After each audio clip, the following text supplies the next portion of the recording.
Hello, everybody, and welcome to Valparaiso University football. Along with head coach Tom Horne, this is Todd Eichow. Today we'll take a look back at the season finale against Northern Arizona, and we'll welcome in a pair of Crusaders. We'll talk to senior offensive lineman Bryan, and we'll chat with senior place kicker Gil Gutierrez. But first, we talk about what took place Saturday, a long night in Flagstaff, Arizona for the Crusaders and head coach Tom Horne. And I think, Coach, you look at the bottom line, they were just a little more talented, a little too talented, I think, for you guys to control them. And they had the big offense, and again, a lot of quality players at key positions, and they made a lot of big plays. Oh, we got beat by a better team on Saturday night, and that showed in the score of the game. My question is, how did they lose 4 ball games this year? Because they're a very highly talented team. And they were able to do things offensively that you had a lot of problems controlling. They didn't punt until the fourth quarter. And on the flip side, your team was limited to 10 first downs. So they dominated on both sides of the football. It was pretty clear. Yes, I think that's accurate. I think it was a great trip for our players. Of course, we went to the Grand Canyon. It was a great learning experience for them. And I think if our program wants to rise up and go up a few more notches, I think it's good for the players to be involved in a situation like that so they can get in the off-season in the weight room and work hard and try and get their game up to a level like Northern Arizona. Okay, we'll take a look at the highlights, and as we check the first half highlights, we'll see that things did start well for the Crusaders, Coach. First play, one of umpteen trick plays that they tried. This was one of the few, though, that didn't work. They go on a reverse. Alexander, their star wide receiver, shows he's much better catching the ball than he is throwing. He overthrows the receiver. Shane Snyder's 8th pickoff of the year. Got a great block from Josh Burning, and you guys are in business. Yeah, right at that point in time, we felt like it was an excellent situation for us to get a turnover first play of the game and hopefully go down and score and take the lead. You hit John Unger on a little out, pick up 6 yards on first down, but the drive was halted. Gil tried a 56-yard field goal and looked like he had the distance, but missed it wide to the right side. But he come out defensively, fired up, and we see the 500th career tackle for Scott Petcue. Yeah, Scott, that many tackles is just amazing. I think he finished about 507, 508 tackles in his career, which is outstanding. But they had a really good running back, Len Rainey, his name. He comes out on a draw on the very next play, picks up 19 yards.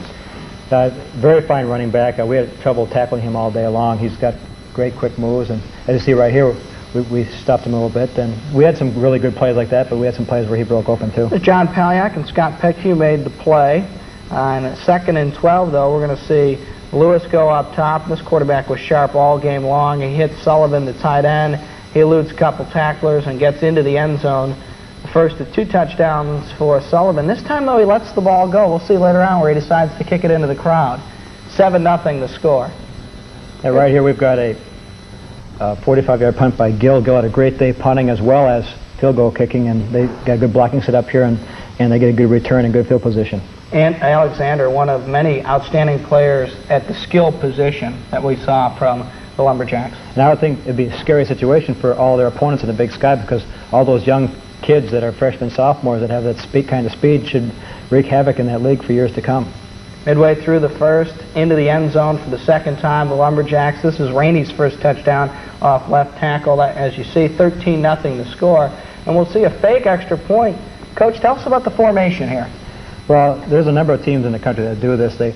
If you don't line up and cover it, they're going to snap it back here and try and get 2 out of it. If we have it covered, which we do, they should try and kick it. But they made a mistake here and tried to get in the end zone. As you can see, we stopped them for a 2-yard loss on the play. Yeah, it looked like Shane Snyder, Scott Petcue. They took care of their All-American kicker, who was fortunate to be healthy enough to finish the game after that hit. Yes, it was an outstanding heads up play by our defensive special teams people. They get the ball back after 3 plays. Crusaders 3 and out. And we see Lumberjacks moving. Lewis to Calderwood for 18. We're going to see Rainey come off tackle. And we'll see a real nice play here by Jeff Seymour, who had a great year for you, Coach. Excellent year. He's a junior, and we'll be happy to welcome him back next year as a senior. He should be the guy in the middle, like Petcue was this year, that people look to for leadership and top play. Also back is Ronnie Sazzone, just a freshman, Coach, and you had to be pleased with his play all year. We see him shutting down the run. Maybe the smallest guy on the team, Coach, but never afraid to mix it up. No, smallest guy on the team maybe has the biggest heart on the team. He really comes to play all the time, and he's just going to get better as years pass by. Belden adds a field goal here to make it 16-0. Coach, we saw why he's an All-American. Right. From my understanding, he'll be playing in the Hula Bowl as a kicker. and a punter, so that speaks well of his talents. Crusaders able to put together a pretty good drive here. We're going to see Rob Rail go on top. Nice catch by Doug Holock, who finished the team as the leading receiver. Nice shoestring catch there for a first down. Yeah, Doug's a very talented receiver, and if he comes to play aggressively and gets after the football, he's as good as there is around. Nice little play action off the fake counter, and Darrell Jackson, and here's another kid who really came on this year, made great strides. That one worked for 14 yards. Right, and Darrell's just a sophomore as well, so we'll have him for 2 more years. So the future of VU football is certainly outstanding. Gil Gutierrez, we don't see the actual ball go through the uprights, but it went through with plenty to spare from 48 yards, and the Crusaders on the board in the second quarter, as you see, 16-3 now to score. Yes, and I think we get a stop here and actually go down and try and get another field goal. So we're starting to get accustomed to their style of play and make things happen, as you see right here. Quarterback drawn, that was Eric Miller out of Whiting, who causes the fumble with some help from Scott Petke, and Shane Snyder with the recovery to make it put the ball in good shape for the Crusaders. But here's a field goal blocked as Gil got the kick block. A lot of penetration from the near side. Yeah, there was move it upfield. A little breakdown in our one of our linemen stepped outside instead of inside, and the guy snuck to the seam there and made the block. They moved downfield, but on a 2nd and 3, nice play by Josh Burning, who I think goes in untouched. Makes the hit, loss of a yard. Is when our people are there to make plays and make them, we do well. We were in position to make plays sometimes, and their athleticism or whatever helped them out, and we didn't quite make them. Here's a play, broken pattern. Marshall, he had a big day, Coach. He broke off his pattern, got open on the scramble. Lewis hit him for a 15-yard gain, and they come out with Rainey off left tackle, and you can see the speed and quickness and strength all in that one play. And we can see Scott Petke a little bit irritated there since he was tackled trying to go for the tackle himself. No holding penalty called, and we see Rainey on the 2-point try get inside the pylon for the 2 to make it now 24-3. And again, Coach, you were unable to move it. They move it right back downfield. Lewis will hit Alexander, who does a great job eluding tackles on the sideline and almost gets into the end zone. Yeah, he's really an outstanding athlete, punt returner, receiver. Both he and number 7 are just outstanding athletes, young people in their program. And the next play, Lewis, the QB, sneaks it in. He's just a sophomore, Coach. And you know, obviously, those guys couldn't catch the ball if he wasn't on target, and he was certainly on target Saturday night. Late first half, as you see, 31-3 the score. Phil Campbell, the fullback, filled in for Trevor Bell and played very well. This was not one of his high moments, though, as he coughed up the football. But you had to be pleased with what you saw from Phil Campbell, making his first college start. Yeah, I think Phil did a great job for us on Saturday, being his first start and being the most playing time he's had at one time during the season. Chris Stranger, finishing his Crusader career, makes a nice play, knocking down that pass. That sets up Belden's field goal.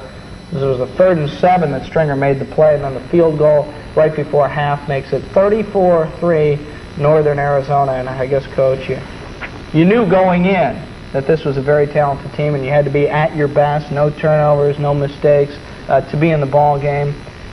And although you didn't make a great amount of mistakes, again, we see the talent of Northern Arizona, and they led at 34-3. And what can you do going in the locker room at that point? Well, just have the players relax and try and get their wits about them and go back out and be proud and be proud of their Crusader and fight their tails off, which they did, and do a good job and execute as best we can. The third quarter was a 7-7 ball game in that quarter, so we came out after halftime, and I was proud of our guys the way we reacted. It was a situation where they're working with, 65 scholarship kids? Yes. Right? It was 70 at one time, and they're slowly moving down to 63, I think it'll be next year, based upon 1AA rulings that they're making right now. Okay. We'll come back. We'll check those second half highlights, the better of the halves for the Crusaders, and we'll check it when we come back right after this on Valparaiso University football.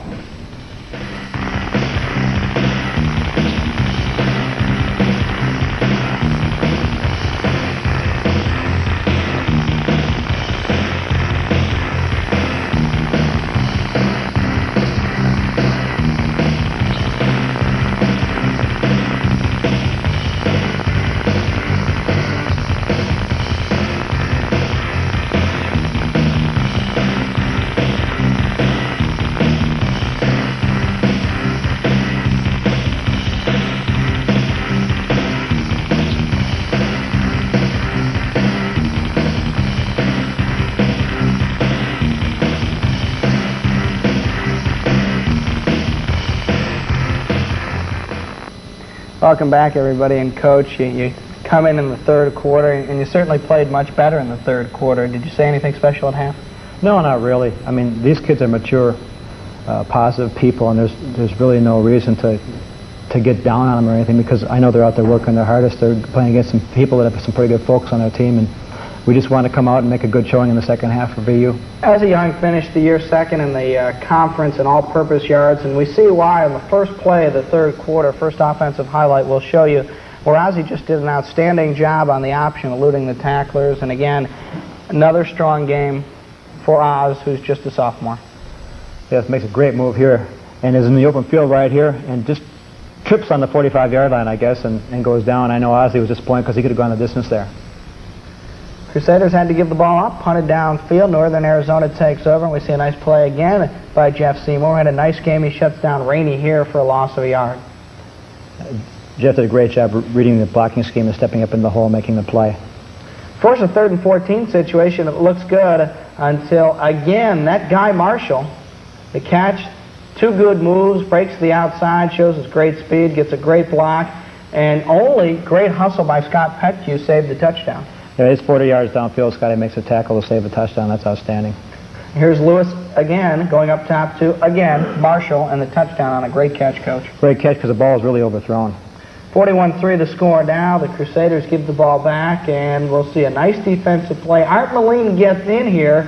I don't think he caused the fumble, Coach, but by getting back on the running back, that allowed Scott Petkew to get on the football back at the 8-yard line. Definitely a big break for us here. As you see, we punch it right in the end zone there. And Ozzie goes in untouched. Good blocking by our offensive line. He had a roughing the passer penalty, which kept actually a roughing the quarterback penalty, and then a fight, and then you got the drive to continue, and then the touchdown, and we see the extra point by Gil. And the Crusaders get in the end zone and the extra point, 41-10 the score. Yeah, I'm really proud of our players. I mean, we were out there trying to break things up, and they were out there trying to keep things going. And I'm certainly more proud of our team than I'd rather be coaching our guys than their guys any day of the week.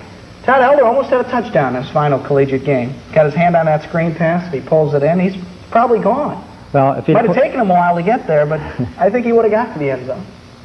We should probably work more on the defensive lineman catching the ball, then maybe we'd have more success in returning those. Again, the key situation, Lewis goes to Marshall. You know, Coach, he only had 18 catches on the year going into the game. Had 6 big catches. All of them were big ones on Saturday. Well, I guess whose mistake is that by not throwing that kid the football more? That's my question. They give the ball to a big offensive lineman, Muty, line him up in the backfield, and he runs it in for a touchdown. Everybody got in the act for Northern Arizona. 48-10 the score now. Now, they had a good year going at 6-0 and then lost 4 in a row. I think they were just trying to end up the season and have some fun with their players and that type of thing. So, again, another trick play here. They'll run a reverse on a punt return. Calderwood takes it. He hands it off to O'Leary, and he goes down the sidelines 44 yards. And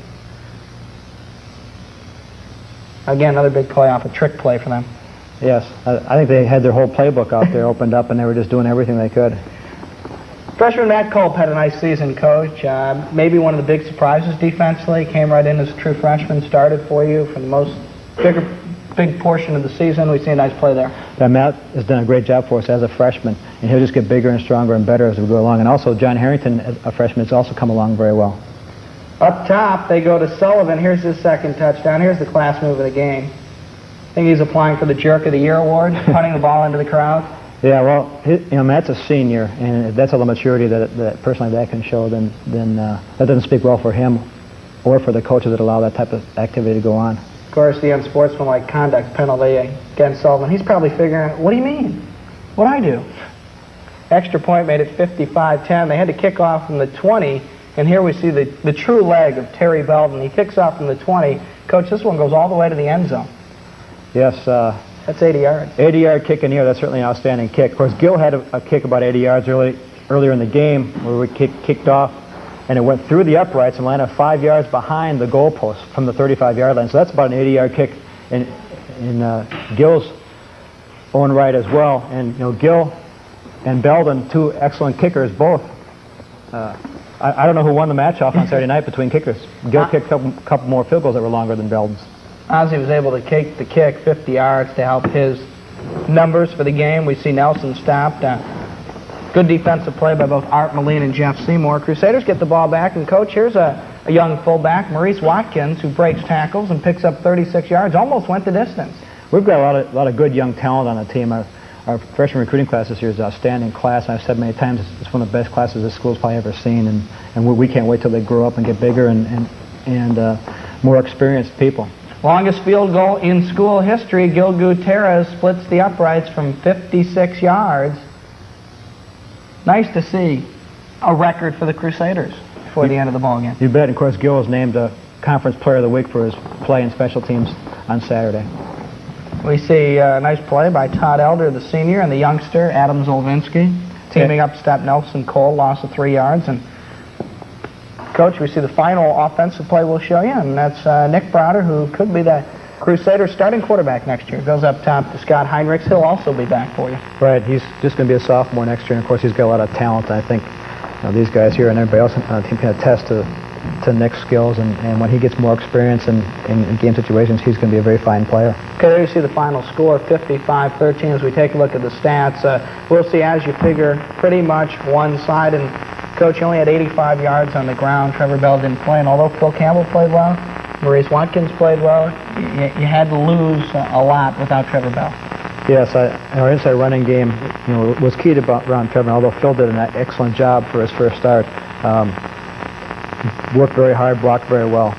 Trevor with 300-yard games this year, and one of our leading rusher not having him in the game certainly is a setback for us offensively. Coach, if there's anything positive up there, you only had one turnover. So the last couple games, you stopped the turnover bug, which bit you in the middle part of the season. Yes, and I think we got 3 turnovers from them, so that's a tribute to our defense and taking the ball away, and our offense for only turning over one time. Well, Lewis, very sharp throwing the football. You see they had 305 yards through the air, probably as good a quarterback we saw all year. Oh, most definitely. He's extremely accurate, and he's only a sophomore. He's going to be a good player for them for the next couple of years. Scores from around the Pioneer Football League, and it really was not a very good day for the PFL, one of the rare poor days for the Pioneer Football League. We see the Crusaders score up top.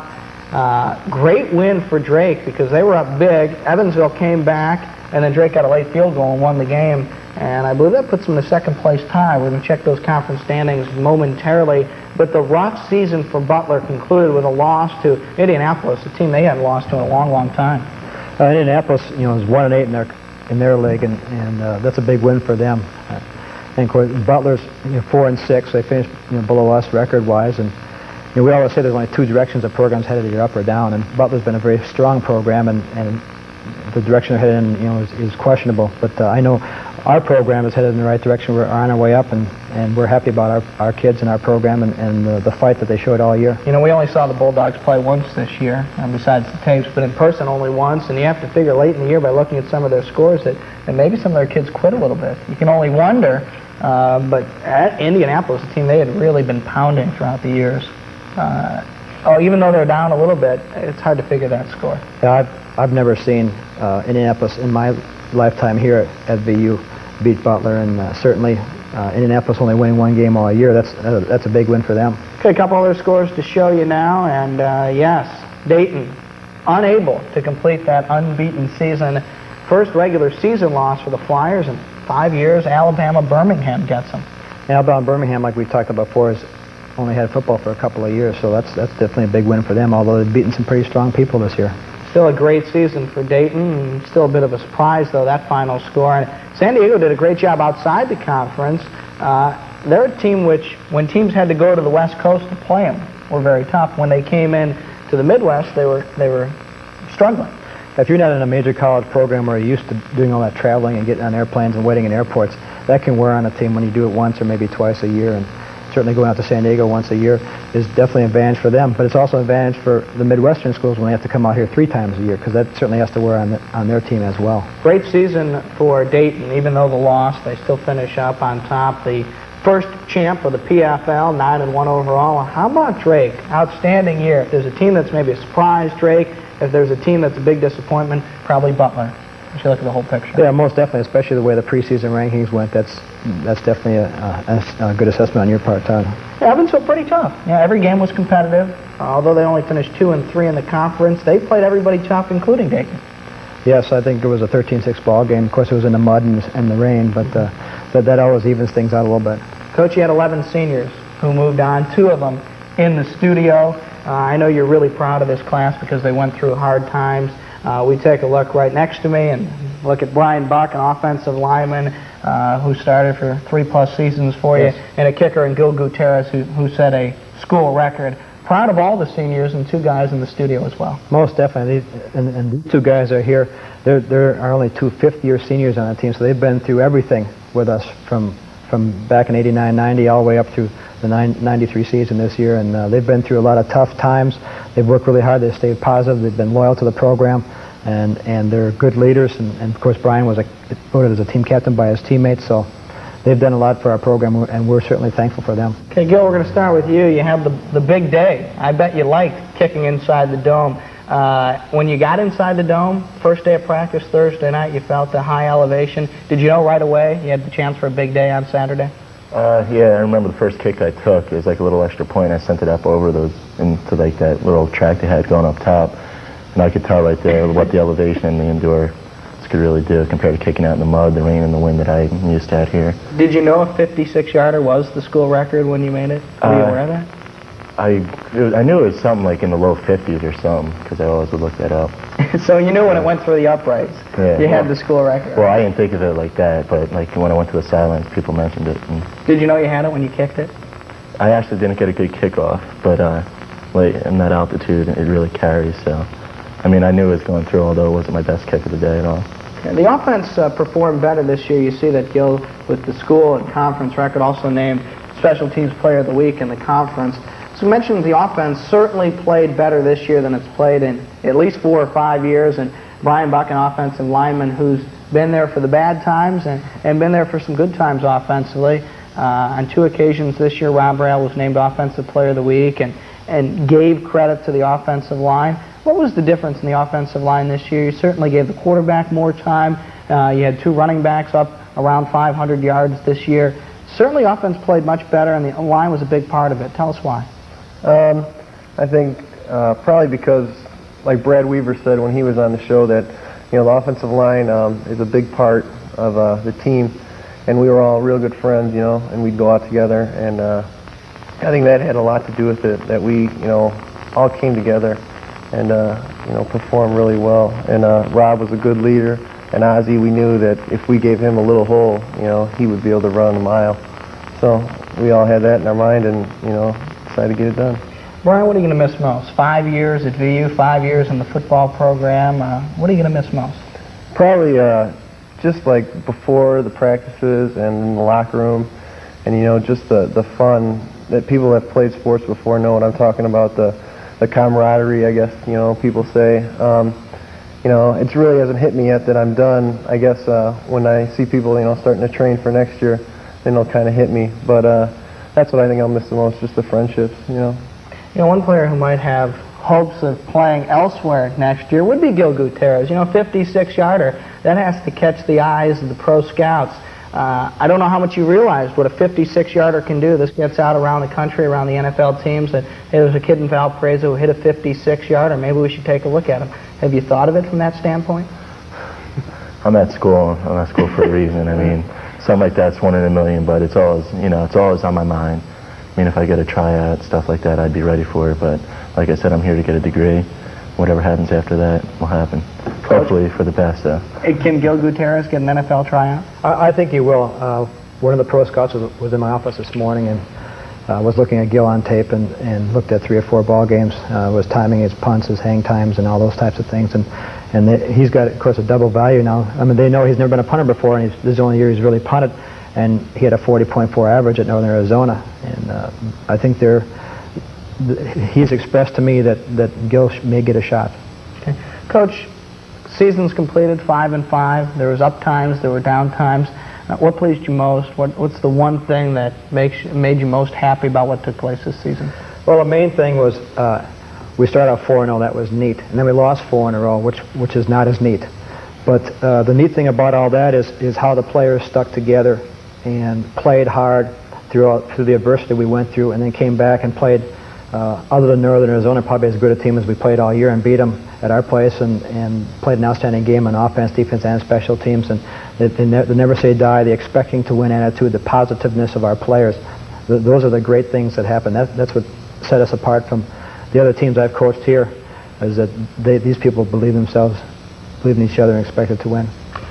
Coach, you take a look back at what took place this year. You had a lot of key players who were seniors. Although you have a lot of guys coming back, a lot of key players who are seniors. Is there one particular position that concerns you for next year that you're wondering right now who's going to play where? Well, we're losing, 3 offensive linemen. We're losing a place kicker who has NFL potential.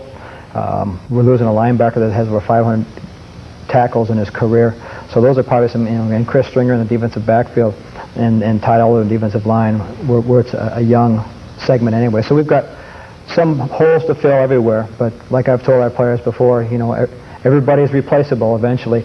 You've got great players and all-conference players that come and go, but the program, it feeds upon itself, and we should bring forth more better players through that can help fill in those spots. A couple days after the season is over, and already the coach is thinking about next year. We thank our guests. We thank Gil Gutierrez and wish him best of luck if he does reach the NFL. We, of course, thank Bryan Buck, a captain who joined us today in the studio. We thank you for watching. It's been a fun year. Thanks, Coach. You bet. It's been a great year, and I'm really proud of our team. It's been pretty neat. Yeah, it's been a great year. We'll see you next year. Thanks for watching, and so long, everybody, on Valparaiso University football.